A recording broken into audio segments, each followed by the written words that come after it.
ॐ ऐं ह्रीं क्लीं चामुण्डाय विच्चे। ॐ कालरात्रि देव्यै नमः। जय माता दी। आज हम सभी दुर्गा सप्तशती के 12वें अध्याय का श्रवण करेंगे और इसमें हम सुनेंगे देवी चरित्रों के पाठ का महात्म्य। देवी चरित्र के पाठ का पढ़ने और सुनने का क्या महत्व है, इसका आज की कथा में हम वर्णन सुनेंगे। सबसे पहले हम माता रानी का ध्यान करते हैं। मैं 3 नेत्रों वाली दुर्गा देवी का ध्यान करता हूँ। उनके श्री अंगों की प्रभा बिजली के समान है। वे सिंह के कंधे पर बैठी हुई भयंकर प्रतीत होती हैं।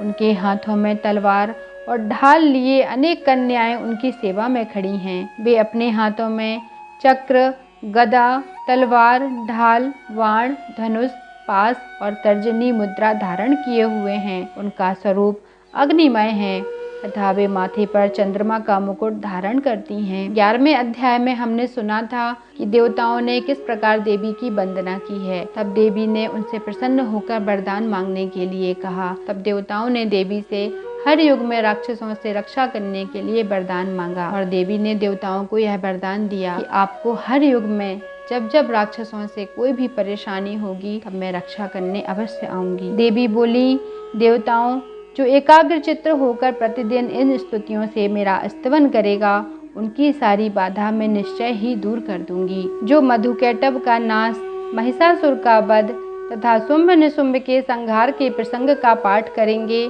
तथा अष्टमी, चतुर्दशी और नवमी को भी जो एकाग्र चित्त हो भक्ति पूर्वक मेरे उत्तम महात्म का वर्णन करेंगे, उन्हें कोई और पाप नहीं छू सकेगा। उन पर पाप जनित आपत्तियां भी नहीं आएंगी। उनके घर में कभी दरिद्रता नहीं होगी तथा उनको कभी प्रेमी जनों के बिछोह का कष्ट भी नहीं भोगना पड़ेगा। इतना ही नहीं, उन्हें शत्रु से, लुटेरों से, राजा से, शस्त्र से, अग्नि से तथा जल की राशि से भी कभी भय नहीं होगा। इसलिए सबको एकाग्र चित्त होकर भक्ति पूर्वक मेरे इस महात्म्य को सदा पढ़ना और सुनना चाहिए। यह परम कल्याण कारक है। मेरा महात्म्य महामारी जनित समस्त उपद्रवों तथा आध्यात्मिक आदि तीनों प्रकार के उत्पातों को शांत करने वाला है। मेरे जिस मंदिर में प्रतिदिन विधि पूर्वक मेरे इस महात्म्य का पाठ किया जाता है, उस स्थान को मैं कभी भी छोड़कर नहीं जाती हूँ। वहाँ सदा ही मेरा सन्निधान बना रहता है। बलिदान, पूजा, होम तथा महोत्सवों के अवसर पर मेरे इस चरित्र का पूरा पाठ और श्रवण करना चाहिए।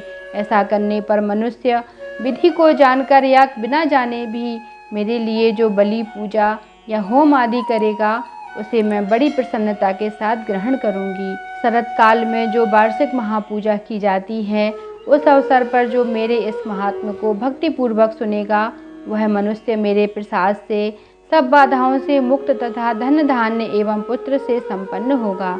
इसमें तनिक भी संदेह नहीं है।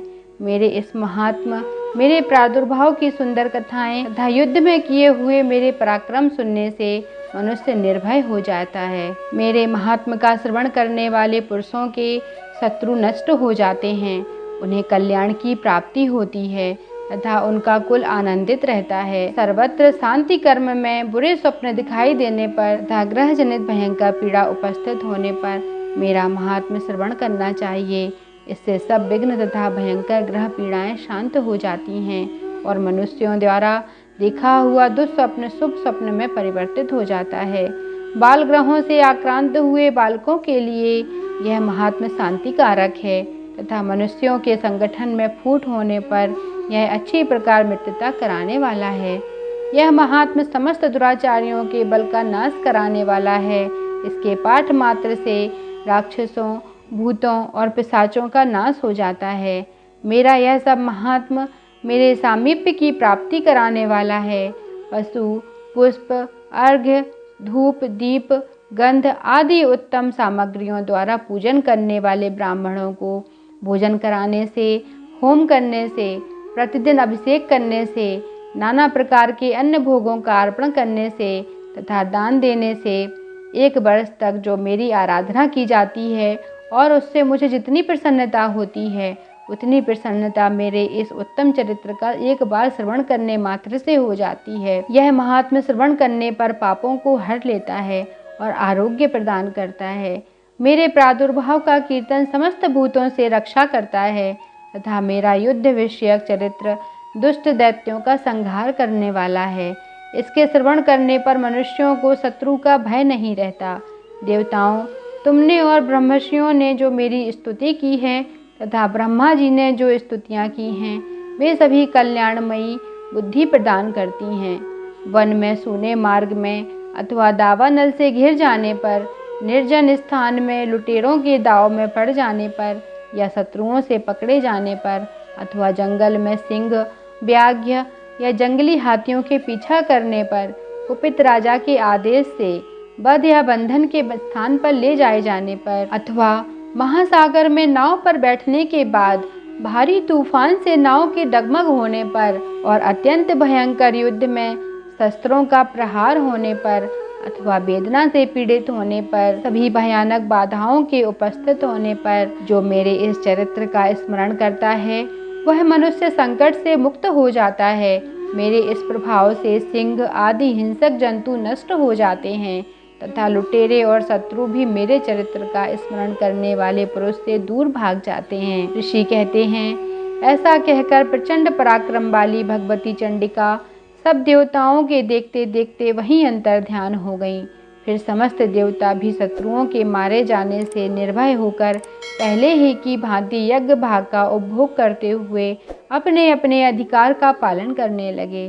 संसार का विध्वंस करने वाले महाभयंकर अतुल पराक्रमी देव शत्रु शुंभ तथा महाबली निशुंभ के युद्ध में देवी द्वारा मारे जाने पर शेष दैत्य पाताल लोक में चले आए। हे राजन, इस प्रकार भगवती अंबिका देवी नित्य होते हुए भी पुनः पुनः प्रकट होकर जगत की रक्षा करती हैं। वे ही इस विश्व को मोहित करती हैं और वे ही जगत को जन्म देती हैं तथा वे ही प्रार्थना करने पर संतुष्ट हो विज्ञान एवं समृद्धि प्रदान करती हैं।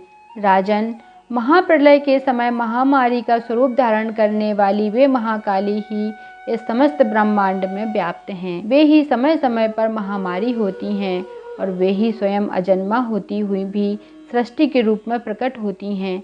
वे सनातनी देवी ही समयानुसार संपूर्ण भूतों की रक्षा करती हैं। मनुष्यों के अभ्युदय के समय वे ही घर में लक्ष्मी के रूप में स्थित होकर उन्नति प्रदान करती हैं और वे ही अभाव के समय दरिद्रता बनकर विनाश का कारण भी होती हैं। पुष्प, धूप और गंध आदि से पूजन करके उनकी स्तुति करने पर वे धन, पुत्र, धार्मिक बुद्धि तथा उत्तम गति प्रदान करती हैं।